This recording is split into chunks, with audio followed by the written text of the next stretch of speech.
Welcome to the Tara Palmeri Show and the Red Letter. It's the third day of war with Iran, and we remain in uncharted territory. Ayatollah Ali Khamenei is dead after U.S. attacks, and President Trump is signaling this is just the beginning. He told Jake Tapper, quote, "The big one is coming soon," and suggested that this could last about a month. Defense Secretary Pete Hegseth says it's not Iraq, and promises no U.S. boots on the ground and no regime change, but 3 U.S. F-15s have already been reportedly shot down over Kuwait. And leadership casualties are mounting inside Iran. And that is why we have our wonderful guest on today, Iranian-American journalist Suzanne Kianpour, who I've known for most of my career. And she has sources on the ground. She's reported extensively on the region from Dubai for BBC and other outlets. And she is talking to people inside Iran and here at home. And she'll be able to give us an idea of where we are, what it all means. And really, we're going to focus on the women because they may be the ones that could really bring about change. And we're going to take questions from you at the end. So everyone, stick with us, and then submit your questions, and we'll take a few of them at the end. So thanks so much for joining, Suzanne. Thank you so much for having me. I've been thinking about this, right? That my entire career, the career that you and I basically started around the same time, I've been building up to this, covering the build up to this moment. And it does feel a bit surreal, to be frank. And it feels the same way to people on the inside. And so I have been speaking to people on the inside. There has been disagreement among my sources on the ground about how they would have liked this to have been done. I mean, some are elated, celebrating, literally had war parties, and others are terrified that this is going to escalate into, living in a sort of hell on earth, as one of them said. But again, we kind of need to go back to how we got here. In 2009, there was a green revolution is what they ended up calling it. And this was in the aftermath of an election that the people disputed. It was Ahmadinejad winning supposedly again.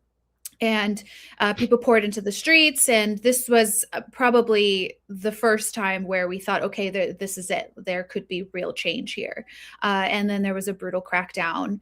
And years later, that was 2009. So then in 2013, there was a big diplomatic breakthrough between Obama and the Islamic Republic. And we eventually saw the Iranian nuclear deal, which I covered this extensively. I was the State Department reporter then, so I was traveling with the Secretary of State. And so we thought that there would be reform after that. There was hope that there would be reform. Now, people who were not fans of the nuclear deal were not fans because it specifically didn't address the ballistic missile program, the ballistic missiles that we are now seeing being bombarded around the region, including on Dubai, where until a couple of months ago I was living, which is like this sort of, first of all, it's 90% expats.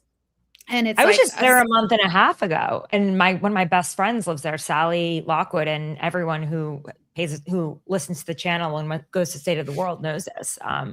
It's incredible, but I've always thought to myself it was a ruse, this whole idea that the Gulf states were actually safe. I mean, you're just of course, because you're right across from Iran. Exactly. Right, I mean, exactly.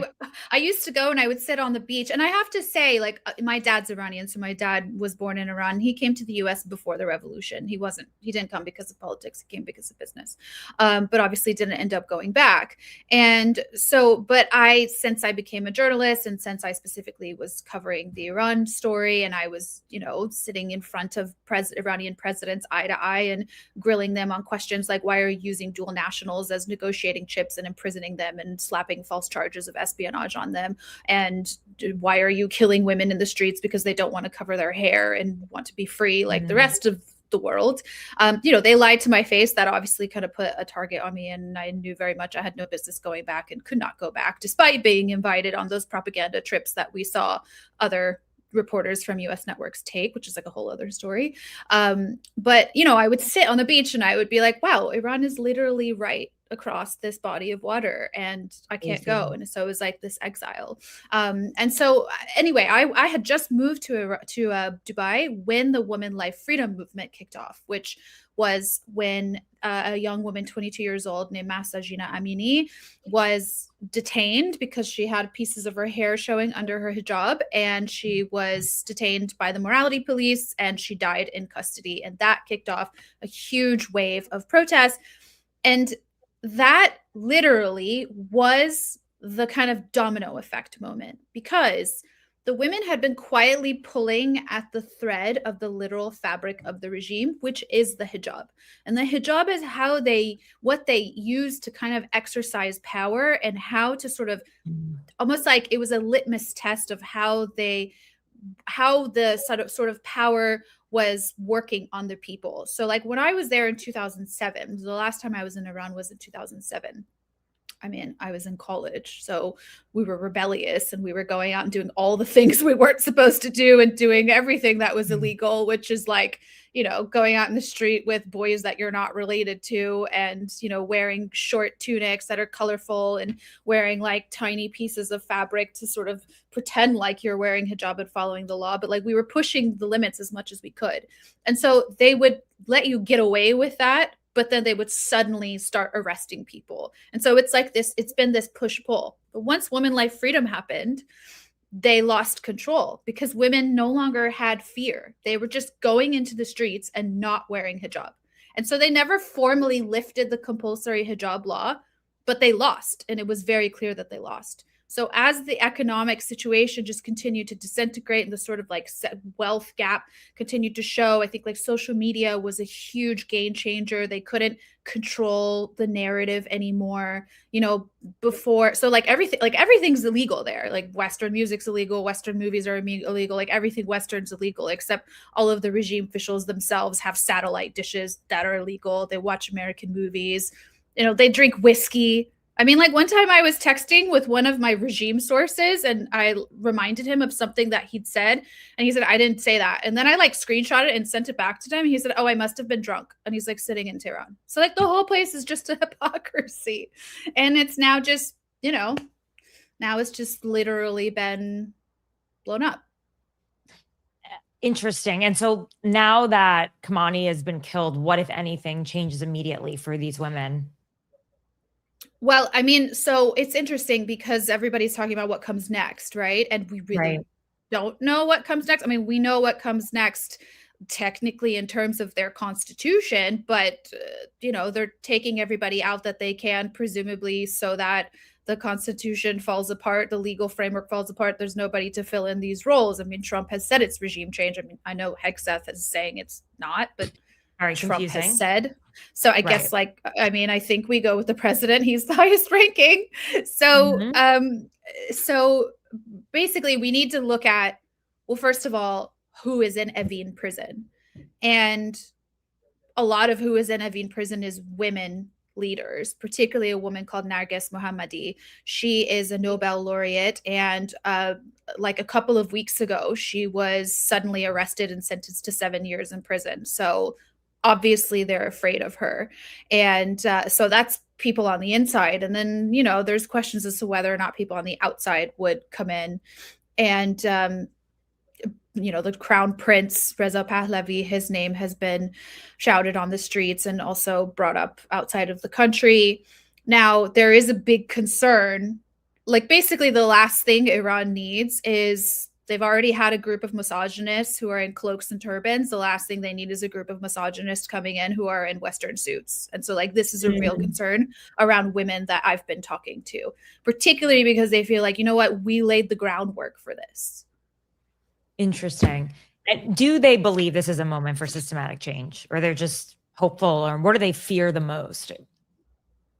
Well, they fear that basically there won't be real change. It'll be another group of people who are dictators and authoritarians. That's the biggest fear right now.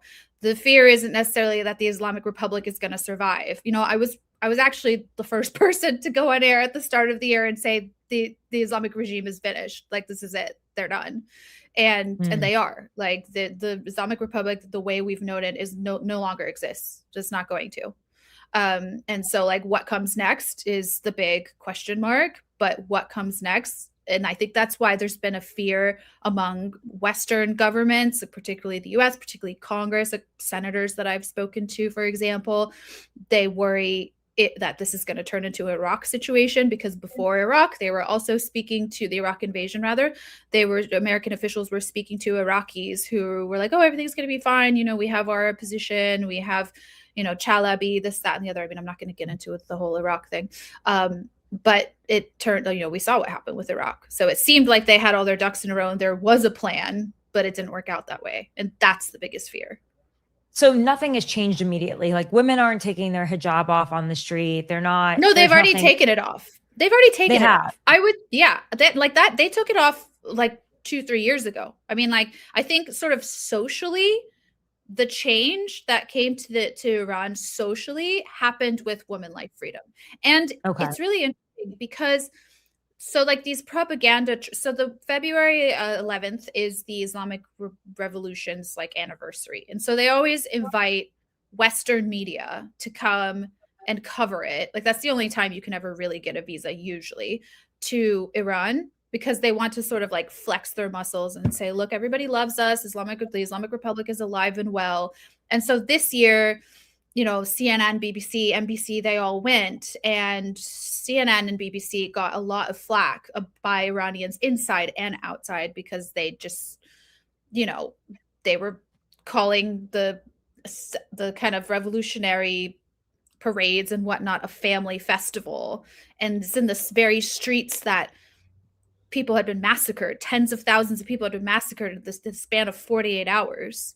And so, you know, but what was interesting was that you could see people not wearing hijab, women. You could see women not wearing hijab at an Islamic Republic celebration. And so like that was kind of their way of saying, look, like we're modernizing. So we're still the Islamic Republic, but we're modernizing. What is the likelihood that ordinary Iranians have any say in who comes in next? Well, I mean, we hope all the likelihood, because like all of this was for the sake of democracy, right? I mean, the Iranian people want a democracy. They've been calling for a democracy since 2009. The whole reason why a lot of people died in 2009 in the Green Revolution. Similar to the Women Life Freedom movement, there was one woman who became the kind of face of the Green Revolution, and that was a woman called Neda. So like in 2009, it was Neda. In 2022, it was Massa. It's just always a woman. It's like there's always the woman kind of martyr who is the freedom fighter against the Islamic Republic.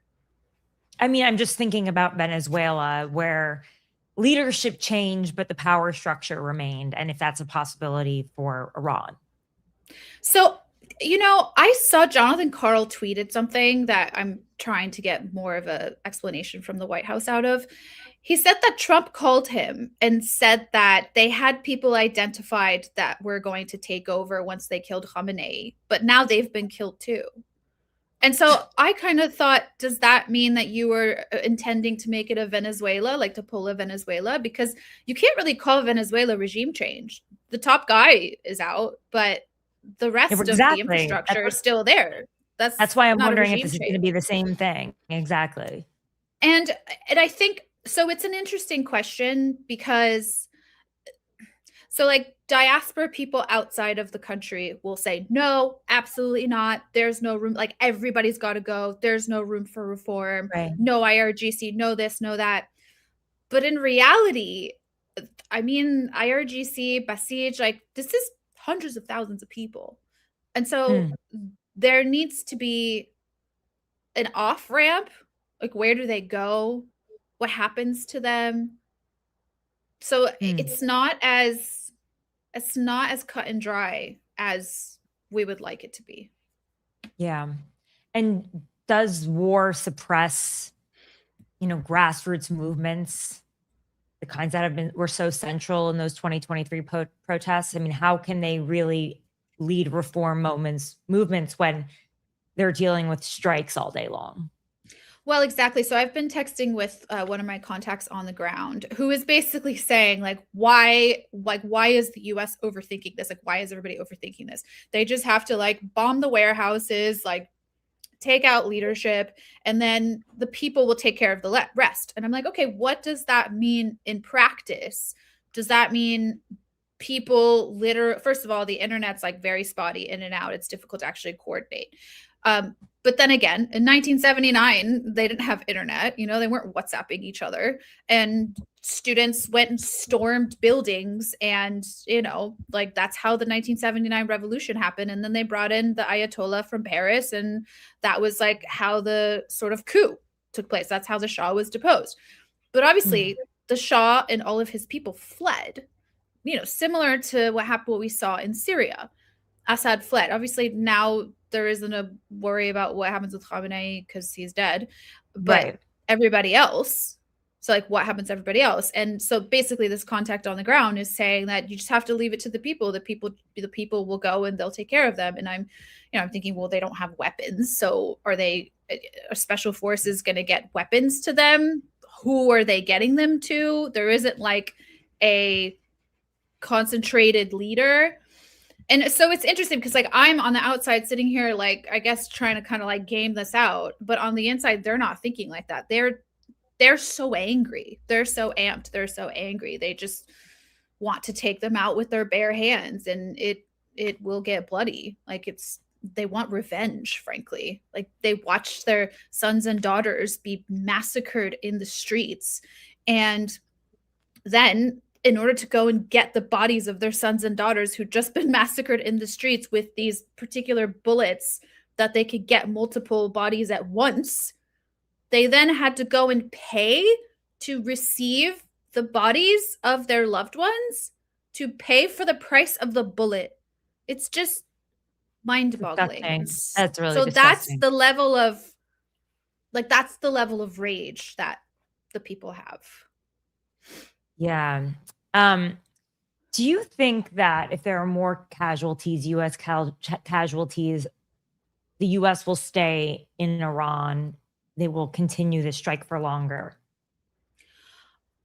I mean, I have to say, as an American, I'm very concerned at some of the rhetoric that I'm hearing, because it feels like President Trump is preparing us for more casualties.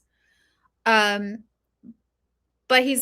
listen, as an Iranian, I know how horrible it is there and how grateful the people are for liberation. Like, that's what I've been told. In 2005, actually, I was in Tehran, and it was my first trip. So my first trip, actually, no, I went when I was a child too, but I don't really remember it. But in 2005, I was in Tehran, and the traffic was really bad. And to the point where you could literally just have a chat with the guy in the car next to you. And so my uncle just struck up conversation with the guy in the car next to us and proudly said, "Oh, look, this is my niece. She's coming from America." And he turned around and he looked at me dead in the eye and said, in Farsi, he said, "Go back and tell President Bush, you liberated Karbala. Please come and liberate us." Karbala is obviously in Iraq. This is 2005. We were 2 years into the Iraq War. And so people have been dreaming of this moment. And I think there's there isn't this naivete that they didn't know that there was going to be sacrifice and civilian losses. Like, of course. And that's how desperate they are, though. I mean, like, that's what I think we need to think about. But I as an American, I worry about American casualties, because I worry about like what the end game is. Like, I just hope they have a plan, and I don't see one yet. But that's why we're trying to get more information out of the White House. I know it's crazy to not have President Trump speaking, because after the attack in Colombia, all the senior officials, they were out on all the Sunday shows. They were talking to press.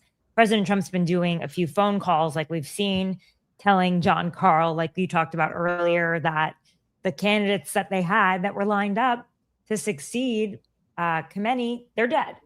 And the press conference at the Pentagon today. Yeah. Well, there's no real press corps at the Pentagon anymore. None of these questions were really real questions. And even the ones that were remotely real questions, Secretary Hegseth clapped back at. So we didn't get any answers out of this press conference. And that's really been, I believe, the first one. Yeah.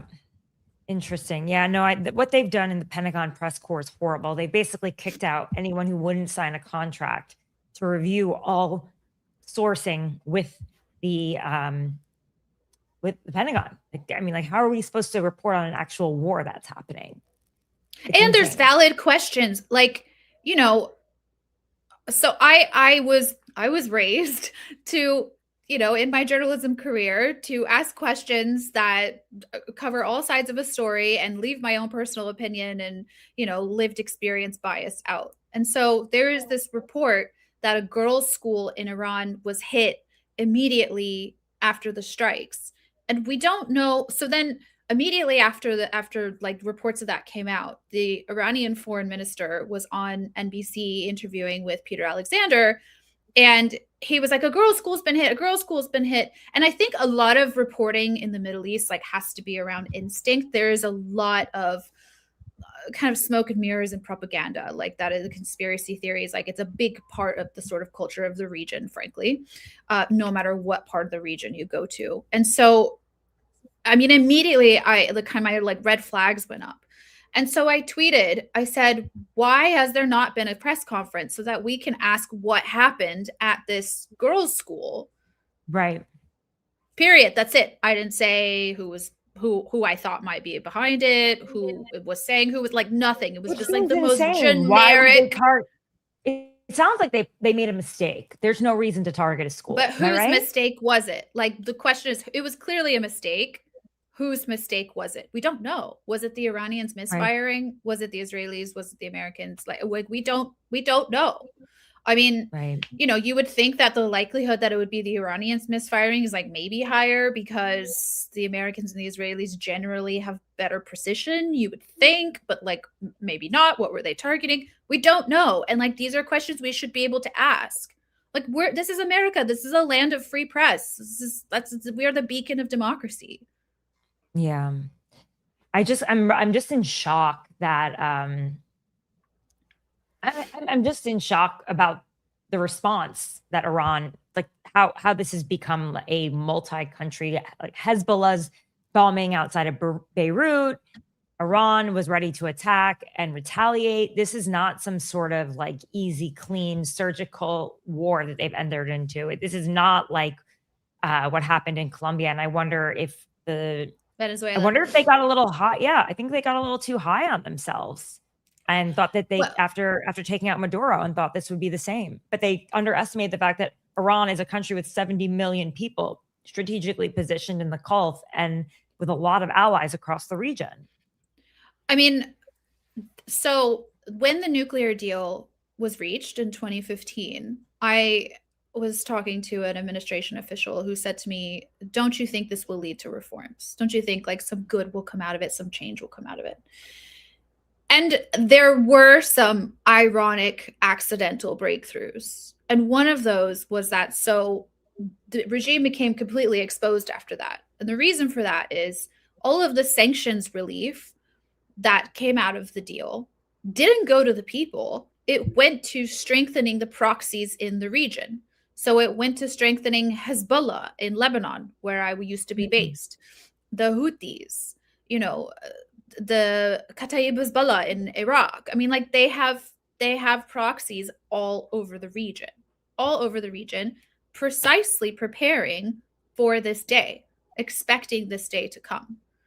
And so, I mean, I would have thought like, yes, maybe they did kind of like get high on themselves after Venezuela, but I would have thought that they would have known that. And like one of the reasons why the Arab countries were trying to stop, most of them were trying to stop Trump from doing this, was because they expected that Iran was going to respond this way. They were going to basically like, if we're going to go down, we're going to take everybody down with us. And the fact that they targeted Dubai, which is 90% expats, you target Dubai, you're sending a signal that you're hitting the entire world.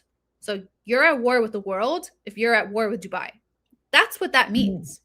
And so, you know, they did say that they're not going to go down with the fight. We would have known that they're not going to go down with the fight. And that's it. Like that's what's happening, which to me says they say this is going to be a month. Okay, maybe. I mean, hopefully it doesn't go longer than that, but they're not going to stop because being the US, because they know that they can't stop until the regime is completely finished. Okay. Well, I want to open this up to some questions the last 5 minutes that we've got on the live. Anybody drop in your questions right now while we have Suzanne. And we have a comment from Tom Crown. We're going to put him up on the screen. And I'll wait a second until we throw him up. Thanks for participating in the conversation, Tom. He says, I think the average Iranians see this as an attack on their country by USA. What should have happened is that this country should have seen the protesters. I'm not sure what he meant by that, but we didn't. Instead, we attacked the country. I think he means that this country should have helped the protesters. What do you think? Or seated is maybe what he said. Yeah, I mean, I think, yes. So the country should have, excuse me, the US should have supported the protesters. Supported, but what does supporting the protesters look like? It looks like getting them Starlink. Sorry, I've got like a frog in my throat. It's okay. It looks like, you know, keeping them online. But at the same time, again, like, you can't bring a knife to a gunfight. Fair. Okay, guys, we only have a little bit more time, so throw in a good question. We've only got a few more minutes left from Suzanne. I actually wanted to no, go ahead.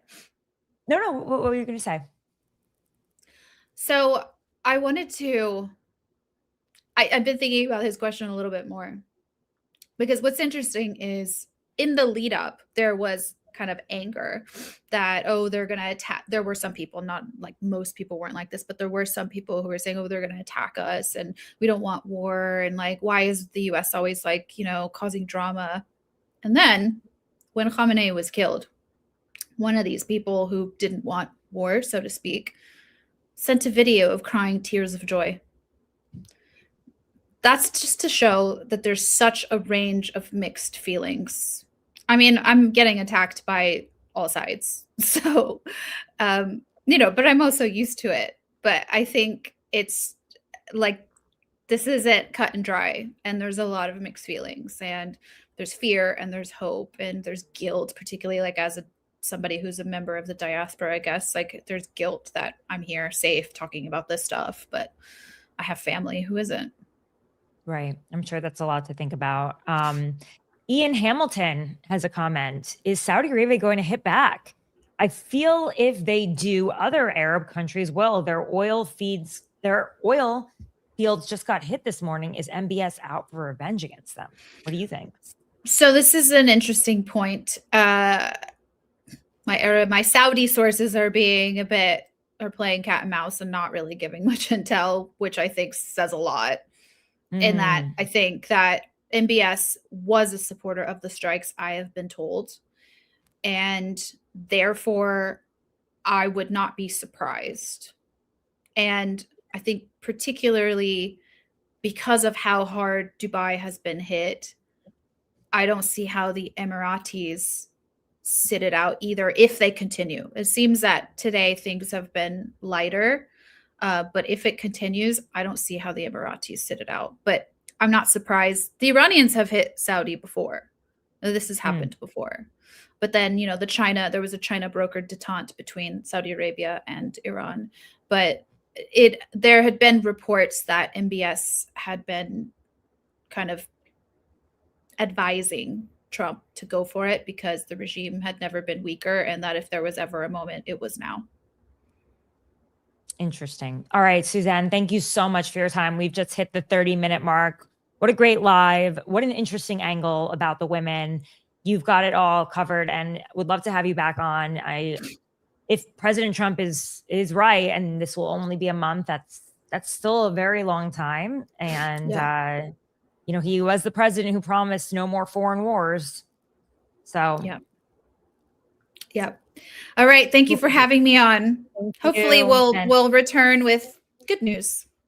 Yeah. And for everyone who is tuned in, please subscribe to Suzanne Kianpour on Substack, if that is how you are tuning in, or to me at The Red Letter, or at the Tara Palmeri Show on YouTube. If you become a paid subscriber to The Red Letter, you can go to at tarapalmeri.com. You support my independent journalism. You can support Suzanne's as well.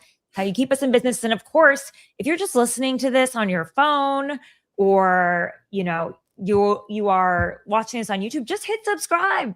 That's what we need to keep going. We are trying to keep that halo effect going. We both come from corporate legacy media, Suzanne, BBC, me, ABC News. But here we are, and no one is telling us what to do or say. And so we're giving you the straight news.